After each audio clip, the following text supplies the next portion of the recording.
नमस्कार। कैसे हैं आप सब लोग। आशा करता हूं कि आप सभी अच्छे होंगे। दोस्तों, मैं आपका दोस्त गंगा प्रसाद आज फिर हाजिर हूं एक नए वीडियो के साथ। दोस्तों, आज हम इस वीडियो में बात करने वाले हैं कि इंट्राडे या शॉर्ट टर्म ट्रेडिंग के लिए जो कुछ रूल होते हैं जो हमें फॉलो करने चाहिए, या फिर ये मान लीजिए कि जो मैंने 5-6 सालों में अपनी ट्रेडिंग जर्नी में जो भी सीखा है, जो मैंने अपने लिए एक रूल बनाया है और जो मैं फॉलो करता हूँ, वो मैं आप सभी के साथ शेयर करने वाला हूँ।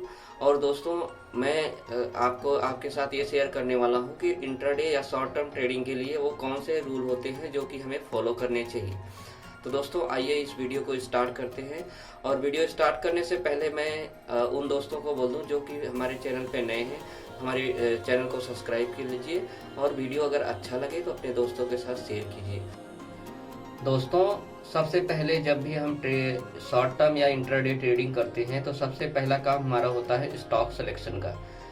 तो स्टॉक सिलेक्शन में सबसे मेन रूल ये होता है कि कभी भी जब भी हमें स्टॉक सेलेक्ट करना होता है इंट्राडे या शॉर्ट टर्म ट्रेडिंग के लिए, वो जब भी हमें ट्रेड लेना है उससे एक दिन पहले उसका सिलेक्शन किया जाना चाहिए।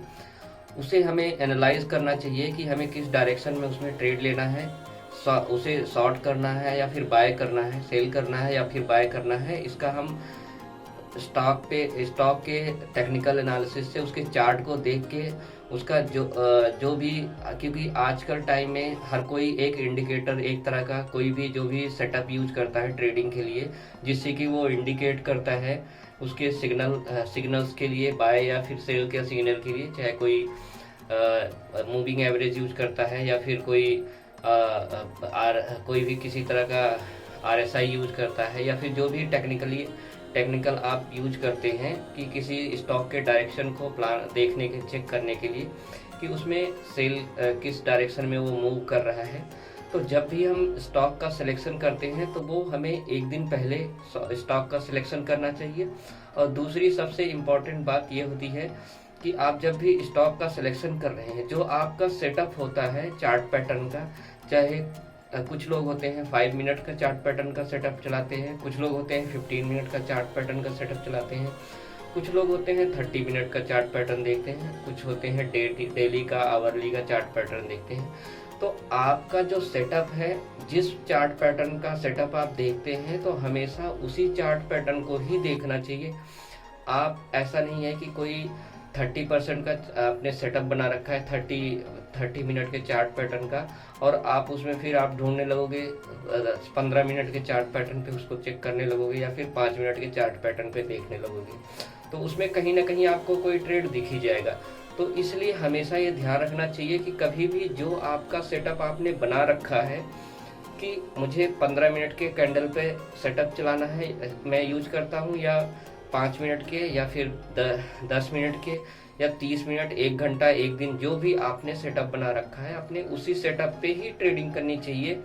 आपको दूसरे सेटअप को चेंज नहीं करना चाहिए कभी भी ट्रेडिंग करते समय। अगर उस सेटअप पे आपको इंडिकेशन मिल रहा है, सिग्नल मिल रहा है, ट्रेड मिल रहा है, तभी ट्रेड करना चाहिए, नहीं तो ट्रेड नहीं करना चाहिए। क्योंकि अगर कहा गया है कि ट्रेड ना करना भी एक ट्रेड होता है, क्योंकि हम उसमें अपनी कैपिटल को बचा रहे होते हैं।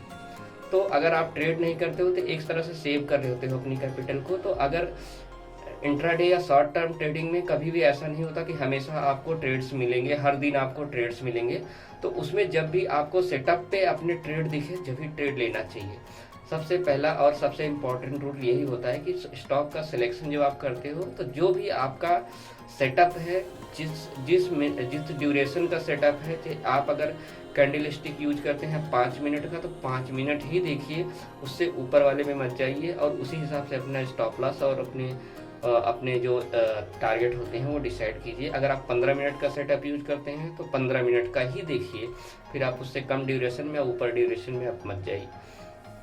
तो आपको हमेशा अपने सेटअप पे फिक्स रहना होता है। जिस सेटअप को आप हमेशा यूज करते हैं कंटिन्यूअस, उसी को ही देखना चाहिए, उसी पर ट्रेड लेना चाहिए, और उसी के अकॉर्डिंग एग्जिट भी होना चाहिए। तो ये है हमारा सबसे पहला रूल जो कि हमें यूज करना चाहिए जब भी हम ट्रेड लेते हैं। और दूसरा सबसे इम्पॉर्टेंट रूल ये होता है कि हमें अपने रिस्क और रिवॉर्ड को डिसाइड करना। हमेशा जब भी हम ट्रेड ले, हमारा टारगेट क्या होना चाहिए, हमारा प्रॉफिट बुकिंग टारगेट क्या होना चाहिए, और हमारा उसमें स्टॉप लॉस क्या होगा, कितना हम उसे मार्केट को हमें देना है, उससे ज़्यादा नहीं देना है, वो फिक्स होना चाहिए। और उस पर हमेशा वहाँ पे पहुँचते ही एग्जिट होना चाहिए। ना आप स्टॉप लॉस उसे हटाएंगे, ना तो आपको टारगेट हटाना है। अगर टारगेट आपका मान लेते हैं कि आपने स्टॉप लॉस 1% का आपका बनता है और टारगेट आपने 2% रखा हुआ है, और 2% अचीव हो जाता है। जब आपका टारगेट अचीव हो जाता है तो आपको एग्जिट कर देना है। ऐसा नहीं है कि उसके बाद स्टॉक चाहे 5-10% चाहे जितना ऊपर चला जाए, हमें ये नहीं देखना है कि वो चला गया तो हमें फिर से एंट्री उसमें ले लेनी है। नहीं, हमें हमेशा अपने टारगेट और हमारे स्टॉप लॉस को फिक्स रखना है। हमें वहीं पे एग्जिट कर देना है, फिर उसको दोबारा उसमें नहीं घुसना उस ट्रेड में। क्योंकि क्या होता है, साइकोलॉजी ऐसे काम करती है कि जैसे हमने देखा कोई स्टॉक, हमने चॉइस किया, हमने लिया, उसमें हमारा टारगेट अचीव हो गया, 2% हमने रखना, 2% अचीव हो गया, फिर उसके बाद फिर भी वो स्टॉक चले जा रहा है ऊपर की तरफ। अब हमें लगता है कि ये तो हमने छोड़ दिया। अब फिर हम किसी दूसरे स्टॉक में इसी तरह हम जब खरीदते हैं और हमारा टारगेट अचीव होता है तो वो हमारे बैकअप माइंड में चल रहा होता है, और हम उसके वजह से जब टारगेट पहुंचता है उस समय हम एग्जिट नहीं करते। फिर वापस जहाँ पे वो एग्जिट नहीं करते तो वापस वहाँ से रिवर्स होता है और हमारा स्टॉप लॉस हिट कर देता है, या फिर हमें लॉस हो जाता है। तो इसलिए हमें हमारा स्टॉप लॉस और टारगेट हमेशा शॉर्ट टर्म ट्रेडिंग या फिर जो इंट्राडे ट्रेडिंग में फिक्स होना चाहिए, और हमें वहाँ पे एग्जिट कर देना होता है। कभी भी वहाँ पे वेट नहीं करना होता, कभी भी एक्सटेंड नहीं किया जाता स्टॉप लॉस या टारगेट को। तो सबसे इम्पॉर्टेंट सेकंड रूल ये होता है, जो कि स्टॉप लॉस और अपने टारगेट को पहले से डिसाइड करके रखना, और जब वहाँ पे आ जाए तो वहाँ पे एग्जिट कर देना। और तीसरा सबसे इम्पॉर्टेंट रूल कि कभी भी अगर आप इंट्राडे ट्रेडिंग कर रहे हैं, मतलब आप सिर्फ एक दिन के लिए ट्रेड ले रहे हैं, तो उसमें कभी भी ट्रेड को कैरी फॉरवर्ड नहीं करना चाहिए नेक्स्ट डे के लिए। अगर आपकी पोजीशन लॉस में है तो कभी भी लॉस में पोजीशन जो हो, अगर इंट्राडे की आप पोजीशन लिए हैं, सुबह से लिए, मतलब आपने ये डिसाइड करके सुबह लिया कि हमें शाम में ये सेल करना है, तो शाम को उसे सेल करने देना है, चाहे वो लॉस में हो या फिर आपके प्रॉफिट में हो। क्योंकि क्या होता है कि जो इंट्राडे की पोजीशंस होती हैं उसका सेटअप अलग होता है, उसका चार्ट पैटर्न देखने का तरीका अलग होता है, कैंडल स्टिक का ड्यूरेशन उसका अलग होता है, और जो शॉर्ट टर्म ट्रेड होते हैं, बड़े ट्रेड होते हैं, 1-2 दिन के लिए ट्रेड होते हैं, उसका सेटअप अलग होता है, उसका कैंडल स्टिक पैटर्न, उसका ड्यूरेशन कैंडल का वो अलग होता है। तो कभी भी जो हम एक दिन का ट्रेड लेते हैं, इंट्राडे का ट्रेड लेते हैं, उसे अगर लॉस में है तो उसे कैरी फॉरवर्ड नहीं करना चाहिए। अगर आपका प्रॉफिट में है तो आप उसमें भी वैसे कैरी फॉरवर्ड नहीं करना चाहिए, प्रॉफिट भी बुक कर लेना चाहिए जो भी आपको मिल रहा है, अगर आपका टारगेट भी नहीं अचीव हुआ है। लेकिन अगर उसमें आप 1% ये आपको लग रहा है कि अभी मार्केट नेक्स्ट डे भी मूव करेगा उसी डायरेक्शन में, तो आप उसको रख सकते हैं। लेकिन नेक्स्ट डे जैसे ही ओपन हो, अगर आपका टारगेट अचीव होता है तो वहाँ पे टारगेट पहुँचते ही एग्जिट कर देना है। कभी भी डेली की पोजीशंस में आपको कैरी फॉरवर्ड नहीं करना चाहिए। ये सबसे इम्पोर्टेंट रूल होता है अगर आप इंट्राडे ट्रेडिंग कर रहे हैं तो। पोजिशनल ट्रेडिंग के लिए जो शॉर्ट टर्म की होती है उसका सेटअप अलग होता है, उसका कैंडल का चार्ट का जो ड्यूरेशन होता है वो अलग होता है, और जो इंट्राडे का ड्यूरेशन होता है वो अलग होता है। दोनों ही सिमिलर होते हैं। जनरली लोग जो फॉलो करते हैं, मैं जो फॉलो करता हूँ, मैं आपको बता दूं, अगर डेली का मुझे चार्ट लेना होता है पोजीशन, तो मैं जो डेली का एवरेज के ऊपर जब प्राइस ट्रेड करता है, पिछले एक दिन के एवरेज प्राइस के ऊपर जब ट्रेड करना शुरू करता है, तब मैं एक दिन की पोजीशन लेता हूँ। उसके बाद अगर हमारा टारगेट अचीव होता है एग्जिट कर देता हूँ, अगर उससे स्टॉप लॉस हिट होता है तो भी एग्जिट कर देता हूँ। तो ये होती है जो भी होता है, क्योंकि शॉर्ट टर्म और इंट्राडे का दोनों का सेटअप अलग होता है, दोनों की पोजीशंस अलग होती हैं, और दोनों का जो उसका ट्रेड करने का उसके पीछे का लॉजिक होता है वो भी अलग होता है। तो सबसे इम्पोर्टेंट रूल ये है तीसरा, जो कि हमें कभी भी जो भी पोजीशंस हो उसको कैरी फॉरवर्ड नहीं करने चाहिए अगर हम इंट्राडे ट्रेडिंग कर रहे हैं तो। लास्ट नॉट लीस्ट, एक सबसे इम्पोर्टेंट रूल कि कभी भी जो मैं जनरली फॉलो करता हूँ, होता क्या है, जो मार्केट है बहुत जल्दी से चेंज हो जाता है, बहुत डायनेमिक है, वो एकदम से चेंज हो जाता है, उसकी डायरेक्शन चेंज हो जाती है। और हमारा ह्यूमन साइकोलॉजी होता है, ह्यूमन माइंड होता है, उसको चेंज होने में, समझने में टाइम लगता है कि किसी भी बिहेवियर को, किसी पैटर्न को समझने में टाइम लगता है, जबकि मार्केट बहुत जल्दी चेंज हो जाती है। तो उस सिचुएशन में क्या होता है, जनरली मैं फॉलो करता हूँ कि मैंने एक रूल बना रखा है कि कभी भी मैं क्या करता हूँ, मैं वन डायरेक्शन ट्रेड करता हूँ।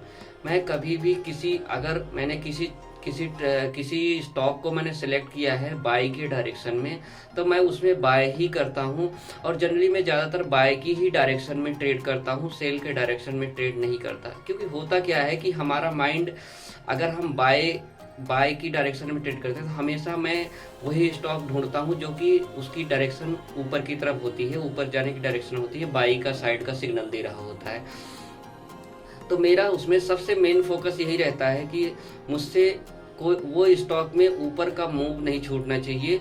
मुझे नीचे कहाँ वो जाएगा उससे मुझे फ़र्क नहीं पड़ता। जब वो वापस लौट रहा होता है, मेरा ये सिस्टम मुझे बता देता है कि अब यहाँ से ऊपर घूम के ये ऊपर की तरफ जाने वाला है, वहाँ पे मैं उसे बाय करता हूँ। मुझे बाइंग का उसका तो हमेशा ये होता है कि अगर आप दोनों साइड प्ले करने की कोशिश करोगे, मान लो एक स्टॉक में आप बाय किए हो, ऊपर जा रहा है और वो वहाँ से उसमें सेलिंग आती है, नीचे की तरफ करेक्शन करनी शुरू करता है, तो आपको समझने में टाइम लगेगा। और हो सकता है वो करेक्शन टेम्परेरी हो, आपने सेल का भी पोजीशन उसमें बनाया और वो अगले दिन ही एकदम से गैप अप खुला और वापस चला गया। तो कभी भी अगर आप कोशिश करेंगे एक डायरेक्शन में ट्रेड करने के लिए, चाहे आप कोई सेल साइड चाहे ट्रेड करो, चाहे बाय साइड ट्रेड करो, किसी भी स्टॉक को सिलेक्ट करो, उसमें आपको ढूंढना है कि कहाँ से आपको सिग्नल मिल रहा है, बाय का या फिर सेल का। जिसमें आप प्रेफर करते हो कि आप सेलिंग में अच्छा प्रेफर करते हो, सेल का सिग्नल सिर्फ ढूंढो, बाय का आप सिग्नल देखो ही मत। तो उसमें क्या होगी, आपकी जो एक्यूरेसी है, जो आपके ट्रेड की एक्यूरेसी है वो बढ़ जाएगी। आपका दोनों तरफ माइंड नहीं काम करेगा, आप एक तरफ फोकस हो जाओगे, ओनली सेलिंग के लिए या फिर ओनली बाइंग के लिए, हम वहीं पर फोकस करेंगे। अगर हम दोनों तरफ देखते रहेंगे तो हमारा माइंड जो है वो दोनों तरफ कंफ्यूज हो जाता है। और मार्केट हमेशा क्या करता है, कंफ्यूज करके रखता ही है कि किसी के डायरेक्शन ना पता चले कि सेल की है या फिर बाय की है, या फिर ऊपर की डायरेक्शन है या नीचे की डायरेक्शन है। तो मैंने अपने लिए एक रूल बना रखा है, अगर लगता है तो आप भी बना सकते हैं, नहीं तो ऐसा कोई इम्पोर्टेंट नहीं है। अगर आप दोनों साइड कर सकते हैं तो सेल का भी ट्रेड लीजिए और बाय का भी ट्रेड लीजिए, लेकिन जनरली मैं फॉलो करता हूँ, मैं ओनली बाय के ट्रेड लेता हूँ, एक साइड। मैं हमेशा यही ध्यान रखता हूँ कि मेरे ट्रेडिंग के स्टॉक हैं, मुझसे उसमें बाय नहीं छूटना चाहिए। जब भी उसमें डायरेक्शन होती है बाय के साइड, वो मुझसे नहीं छूटनी चाहिए। बाकी सेल कहीं भी जा रहा है, गिर रहा है, वो कहाँ तक जा रहा है, उससे मुझे फर्क नहीं पड़ता। मैं अपनी बाय की डायरेक्शन पकड़ता हूँ, जब भी वो मूव करता है, जब मुझे मेरे सेटअप पे सिग्नल देता है, मैं उसमें बाय करता हूँ, मेरा टारगेट होता है, टारगेट अचीव करता है, मैं बाहर हो जाता हूँ। फिर वो कहीं जाता है, उससे मुझे फर्क नहीं पड़ता। तो हमेशा अगर एक डायरेक्शन में आप प्ले करेंगे, बाय की या सेल की, एक डायरेक्शन को फोकस करेंगे, तो उसमें आपके एक्सपर्टाइज हो जाएगी और आप बहुत अच्छे से ट्रेड कर पाएंगे। और उसमें हो सकता है ट्रेड भी आपको कम मिले, लेकिन आपकी एक्यूरेसी बढ़ जाएगी, आपका जो कंसिस्टेंसी होगी वो बढ़ जाएगी। तो ये कुछ रूल्स थे जो मैंने अपने लिए बनाए थे, जो आप लोगों के साथ शेयर किया, और आगे भी ऐसी वीडियो शेयर करता रहूँगा। तो दोस्तों, अगर ये वीडियो अच्छी लगी तो लाइक करना और अपने दोस्तों के साथ शेयर करना, और हमारे चैनल को अगर सब्सक्राइब नहीं किया है तो सब्सक्राइब कर लेना। तो दोस्तों, आज के लिए बस इतना ही। नमस्कार, जय हिंद, धन्यवाद।